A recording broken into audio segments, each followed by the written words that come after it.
Good evening, friends. I'm ur15cs335. The objective of my program is to create two classes and then again I create a third class and I inherit from the above two classes. So here I have my first class is restaurant meal and I have the data members in private. They are item name, item price and floor. And in public, I have a constructor, and my constructor have two parameters: item name and floor price. I've got the values to the constructors, and I've initialized it to the item name and item price. And I have a void display function. It displays the name of the item and the price of the item. And I have another function called float get item price of type float. So here it adds the sum of the item price, that is sum is equal to sum plus item price. My sum is a static value and so it doesn't change. So it gives the total value of the item and it returns sum. Here I have my default constructor restaurant meal. Since your constructor is overloaded, you should have a default constructor. Only then it can be overloaded. And outside the function, I have initialized sum is equal to 0 and this value doesn't change since it is declared as a static. So I have my next class which is class hotel service, and in my private I have three data members: service name, service fee and service room number. And for my hotel service also I have a constructor with two parameters: name and service fee, and I have another constructor with three parameters, that is name, service fee and room number. And here also I have a display function which displays the service name, service fee and the room number.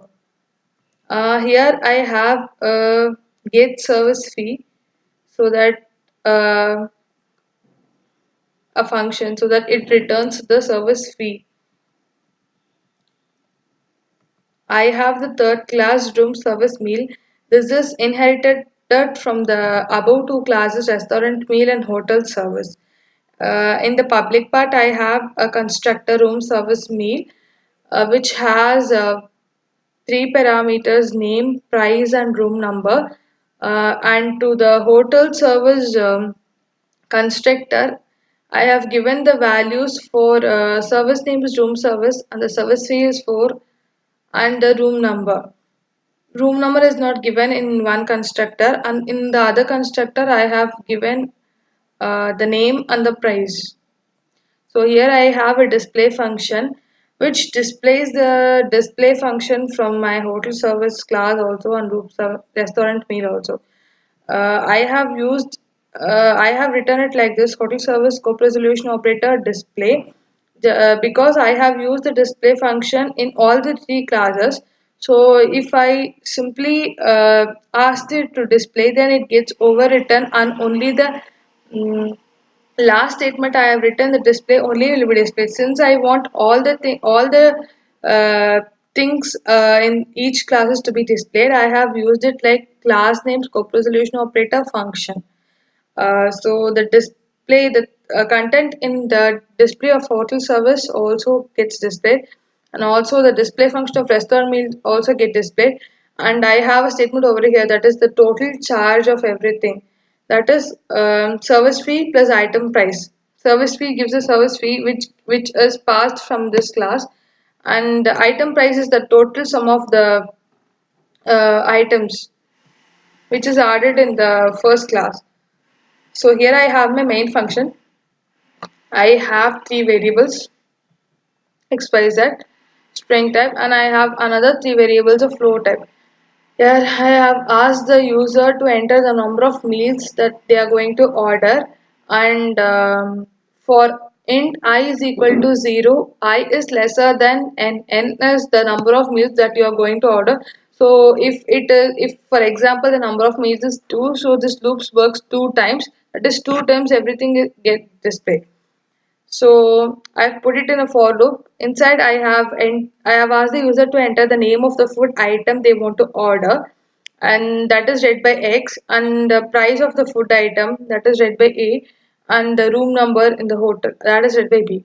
So these values which are got from the main function, are sent to the room service mail through the constructor. And here I have called the display function. So let me check the output. So I want to order number of meals too. Enter name of the food you want to order, meals. Enter the price of the food item, that is 100. Room number is 303. So here it displays the service name is room service fee is 4, the room number is 303, and the name of the item is meal, price of the item is 100, the total charge is 104. So I want to order one more food, that is I want dosa. So price of the food is 40, or we can keep it as 40.40 is enough. And the room, enter your room number is same 303. So here it displays service name is room service, fee is 4, room number is 303, name of the item is dosa, price of the item is 40. The current total charge is 144. Thank you, friends.